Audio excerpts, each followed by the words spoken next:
Canada میرا یہ 5واں سفر تھا. وہاں ایک کانفرنس تھی اور میں نے زندگی میں بڑے سفر کیے ہیں لیکن ایسا منظر، ایسی کانفرنس زندگی میں پہلی دفعہ دیکھی.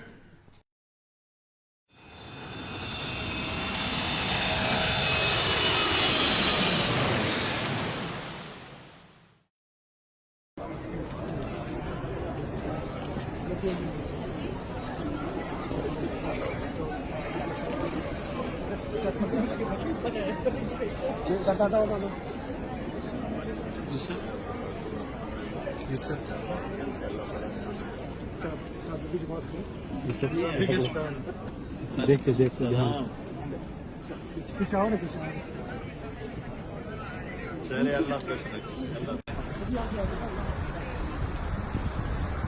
جب تک آدمی پھرتا نہیں، سفر کا مطلب ہوتا ہے کھل جانا. والصبح اذا اسفر، تو سفر سے چیزیں کھلتی ہیں. ابھی آپ کا سفر نہیں، میری زندگی سفر میں گزری. میں آتا ہوں آپ کو کارگزاری سناتا ہوں تاکہ آپ کی سفر تو نہیں ہوئے لیکن تھوڑی سا آپ کا ذہن کھلے. کینیڈا میرا یہ 5واں سفر تھا. یہ میں بھی گیا ہوں دسمبر میں. وہاں ایک کانفرنس تھی، چلانے والے سب نوجوان. اس کا نام ہے RIS. ماشاء اللہ. مولانا کافی آپ کو جو ہے پریشانی ہوئی، ٹائم لگا. جی جی آپ نے انسپائر کیا ہم لوگ سب کو، اس کا ہم لفظوں میں شکریہ نہیں کر سکتے. اللہ فتوحات دیتا ہے تو آپ کو جو ہے نا اللہ نے دیا ہے، اوپننگز دی ہیں کہ آپ جو ہے نا لوگوں کو چھو جاتے ہیں، اثر کر جاتے ہیں. اثر دیا آپ کی زبان میں، آپ کا انٹرنل اسٹیٹ ایک الگ ہی پیورٹی ہے آپ کے اندر. 2003 میں شیخ طارق السویدان ہیں کویت کے، قرآن کے بارے میں بڑی ان کے مضامین ملتے ہیں اس پر میڈیا میں. وہ اور کچھ امریکہ سے، کچھ ساؤتھ افریقہ سے. تو انہوں نے پہلی کانفرنس کی، انہوں نے اپنی طرف سے 2500 کہ 2000 کا انتظام کیا. ایک چھوٹا سا ہال انہوں نے کرائے پر لیا. اور مزے کی بات یہ ہے کہ آنے کا ٹکٹ رکھا، کیونکہ وہ تو سارے پیسے والے لوگ نہیں تھے لڑکے، وہ تو ٹکٹ بیچ کر اس کا ہال کا کرایہ، لائٹنگ، سیٹنگ، وہ سارا کچھ جو خرچ ہونا تھا اسی سے انہوں نے نکالنا تھا. تو انہوں نے $60 کا ٹکٹ رکھا. $60 کافی ہیوی اماؤنٹ ہے وہاں کے ماحول کے لیے. اور کوئی 20,000 کا مجمع تھا. 15,000 کرسیاں والا ہال تھا. یعنی گراؤنڈ زمین سے ایک تہ نیچے، پھر دوسری تہ نیچے، پھر تیسری تہ نیچے. یہ جو اب کبھی ایئرپورٹ پہ آپ دیکھتے ہیں وہ الیکٹرک سیڑھیاں ہوتی ہیں، لمبا نیچے، ایک، پھر 2، پھر 3 منزل نیچے جا کر، 3 درک نیچے کو کہتے ہیں، تو 3 درک نیچے جا کر وہ ہال تھا اور اس میں 15,000 کرسیاں بچھی ہوئی تھیں. کا بیان روبرو سن سکیں. یوں تو مولانا طارق جمیل صاحب کی شخصیت کسی تعارف کی محتاج نہیں ہے. یہ کہنا مناسب ہوگا کہ وہ اس دور کے سب سے اثر انداز مبلغ اور داعی ہیں. شاعر مشرق کے الفاظوں میں کہوں تو ہزاروں سال نرگس اپنی بے نوری پہ روتی ہے. ہزاروں سال نرگس اپنی بے نوری پہ روتی ہے. بڑی مشکل سے ہوتا ہے چمن میں دیدار کا. آپ دنیا کے کونے کونے اللہ کا پیغام اللہ کے بندوں تک پہنچانے میں صبح و شام مشغول ممنون ہوتے ہیں. میں دعوت دیتا ہوں کہ مولانا طارق جمیل صاحب اسٹیج پہ تشریف لائیں اور حکمت کے بیان سے ہمیں نصیحت کریں. 3 رو تھی. ایک رو اس میں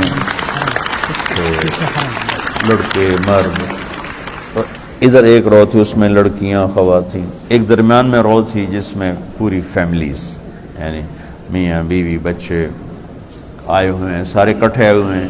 تو درمیانی رو ان کے لیے، اور رائٹ سائڈ والی مردوں کے لیے، اور لیفٹ سائڈ والی لڑکیوں کے لیے جو اکیلی ہیں، تو 3000 کا مجمع اکٹھا ہو، 3500 کرسیاں کم پڑ گئیں، وہ بڑے حیران ہوئے، اور سب نوجوان بچے بچی، تو اس سے ان کو ایک حوصلہ ملا، انہوں نے پھر اس کو، ان کا خیال تھا ایک دفعہ کریں گے بس، لیکن شیخ طارق سویدان نے جب وہ سارا منظر دیکھا تو انہوں نے جاتے جاتے اعلان کیا کہ اگلے سال بھی یہ محفل ہوگی، بلکہ ہر سال ہوگی، تو ان کو ہمت ہو گئی۔ تو اب جو میں گیا ہوں کوئی 20,000 کا مجمع تھا، 15,000 کرسیاں والا ہال تھا۔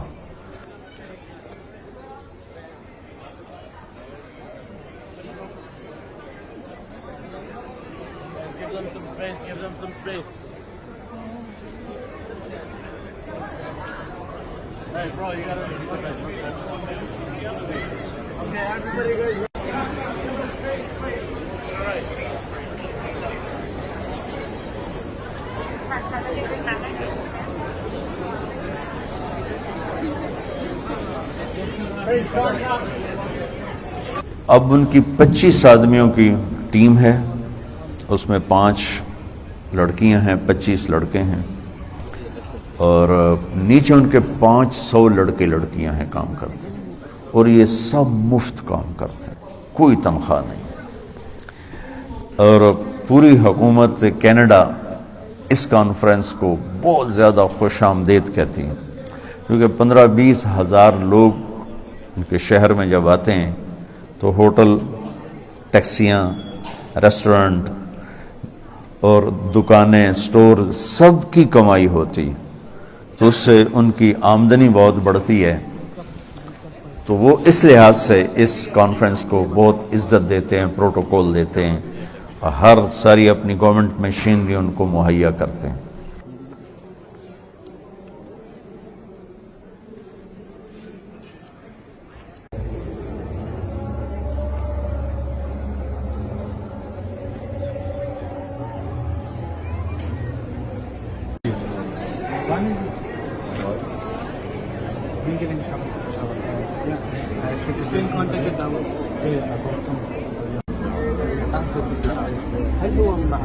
الدعاء مرة واحدة رب العالمين.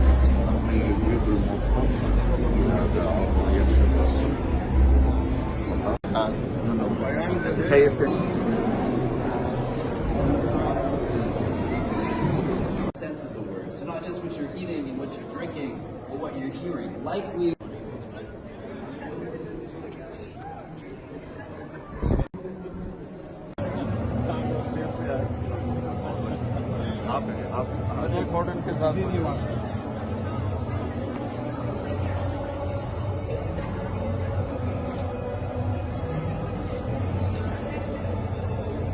ہمارے یہ اس کا لے لیجیے گا کچھ نہیں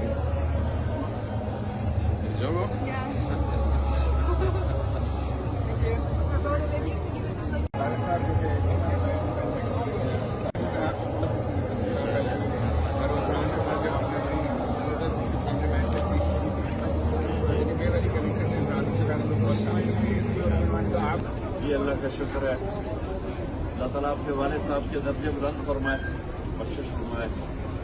آپ پاکستان میں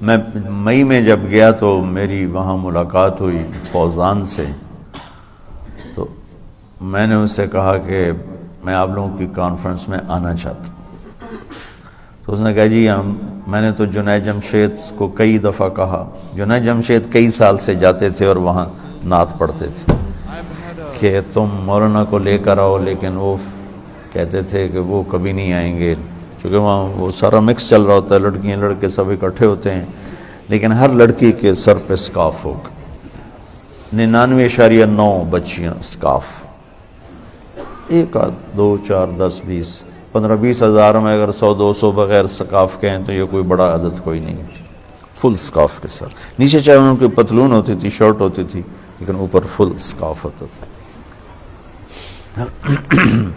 تو کہا وہ جنید کہتا تھا وہ آئیں گے نہیں، یہاں تمہارا یہ سارا مکس پروگرام ہوتا ہے، کیسے آئیں؟ آپ پہلے آدمی تھے جو ایک نظم ترتیب کے ساتھ پڑھے ہوئے اور ایک خاص ذہن بھی، تو ہمیں ڈر تھا کہ ہمیں بہت ڈانٹ پڑے گی کہ یہ کیا ہو رہا ہے، یہ کیا ہو رہا ہے، یہ کیا ہو رہا ہے، لیکن آپ نے تو کچھ کہا ہی کوئی نہیں، آپ نے ہمارا بڑا حوصلہ بلند کیا۔ تو میرے لیے بھی نیا تجربہ تھا اور ان کے لیے بھی نیا، پہلی دفعہ اردو میں بیان ہو رہا تھا، وہ سارا مجمع انگلش جانتا ہے، عرب بھی تھے اور پاکستانی بھی، انڈین بھی، بنگالی بھی، ہر ترکی بھی، سب کی ایک لینگویج انگلش، تو لہذا سارے بیان وہاں انگلش میں ہوتے تھے۔ پہلی دفعہ میرا بیان اردو میں ہونے لگا تھا، دو ہوئے۔ جمعے کو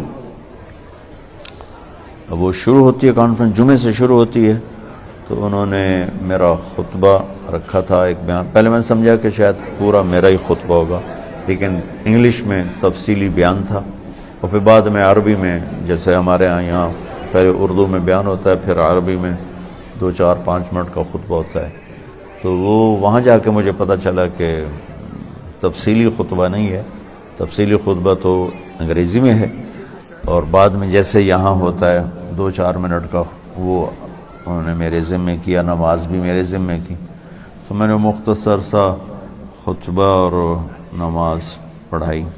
پہلا میرا بیان تھا، تو میں نے ان سے کہا کہ آج پہلی دفعہ مجھے زندگی میں انگلش بھلا دینے کا دکھ ہوا ہے، میں بھولا نہیں، بھلایا تھا میں نے۔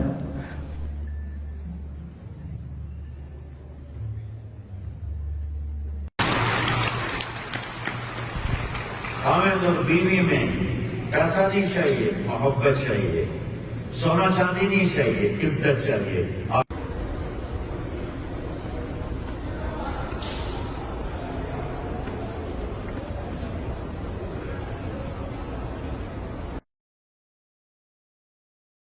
السلام علیکم۔ مجھے لگا میں خواب، ادھر سے فوٹو لو، ادھر سے کہاں لے رہے، نظر تو آئے کہ میں جاوید کے ساتھ گلی نہیں ہوں۔ ماشاءاللہ، تو کبھی سوچ بھی نہیں سکتے تھے اللہ اتنی جلدی ملائے گا۔ میرے لیے بھی فوٹو لیجیے۔ لو بھائی جی یوسف کہاں؟ ملے تھے؟ جی ملاقات ہوئی۔ میرا بیٹا ہے۔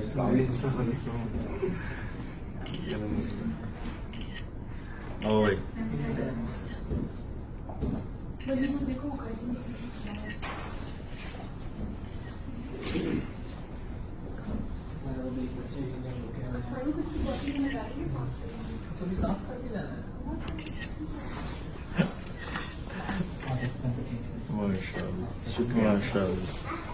واہ جاوید، خواب لگ رہا ہے، یہ بڑی اتفاق کی بات ہے کہ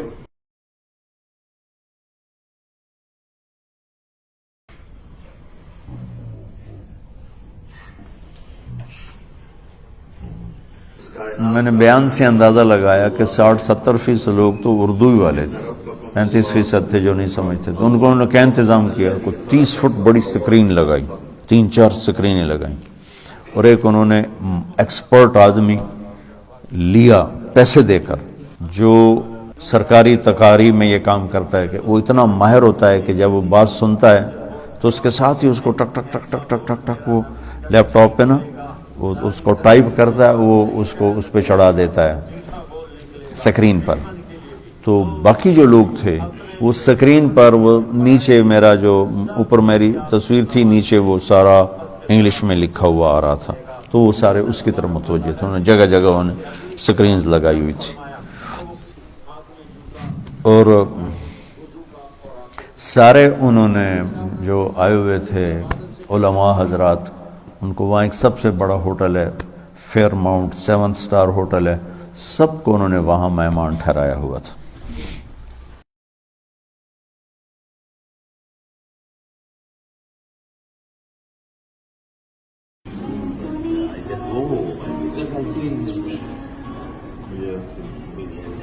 You are going now?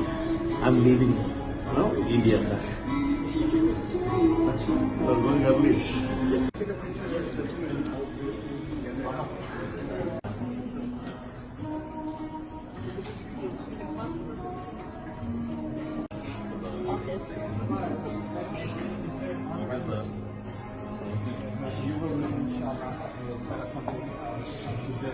آپ لوگ یہاں پہ ہیں جو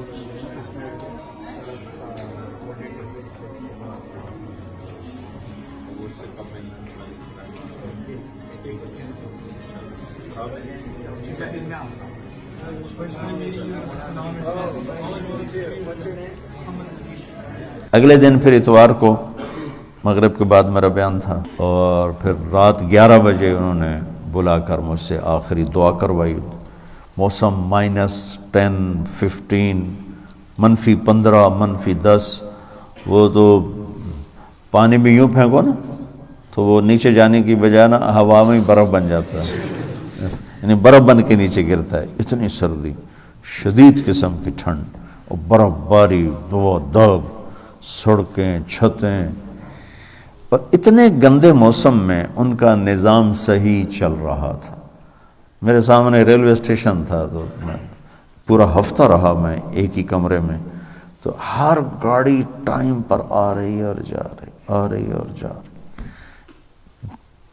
شدید برف باری، اور ایسے بارش کے قطروں کی طرح، اور ان کا نظام چونکہ دیانتداری پر ہے، سچائی پر ہے، انصاف پر ہے، تو اتنے گندے موسم کے باوجود بھی وہ اپنا ملک بھی چلا رہے ہیں اور پوری دنیا کے ملکوں کو چلا رہے ہیں۔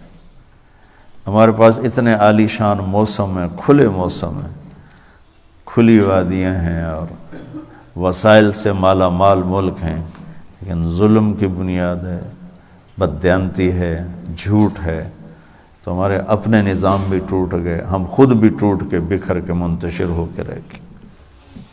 سچائی، دیانتداری، انصاف، یہ 3 ایسے آفاقی اصول ہیں جس پر کافر آ جائے تو چمکے گا، مسلم آ جائے تو دونوں جہانوں میں چمکے گا۔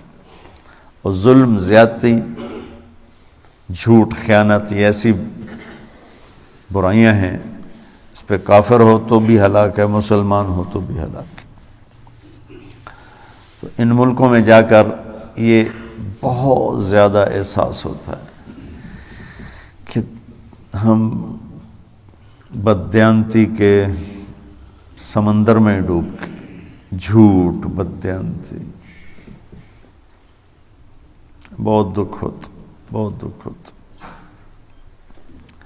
تو بچوں، اللہ سے مانگو اپنی زندگی میں سچائی کو لاؤ، دیانتداری کو لاؤ، زیادتی نہ کرو کسی کو، انصاف کرنا سیکھو اپنے آپ سے بھی اور اپنے ساتھیوں سے بھی اور اپنے عزیز اقارب سے بھی، سچ بولنا سیکھو اور اپنی زندگی کو دیانت اور صداقت سے مزین کرنا سیکھو، تو انشاءاللہ آپ ہی کا نام ہوگا جدھر جاؤ گے، دنیا میں بھی آخرت میں بھی۔ اس لیے میرے عزیزو، دلوں کو کھلا رکھو، محبت تقسیم کرو۔ تباہ ہو گیا، اور میرا ملک تو خاص طور پہ فرقہ واریت کی آگ میں جل کے راکھ ہو گیا۔ پتہ نہیں اس کا کوئی علاج بھی ہوگا کہ نہیں، بہرحال آپ سب سے دعا کی درخواست ہے۔ السلام علیکم۔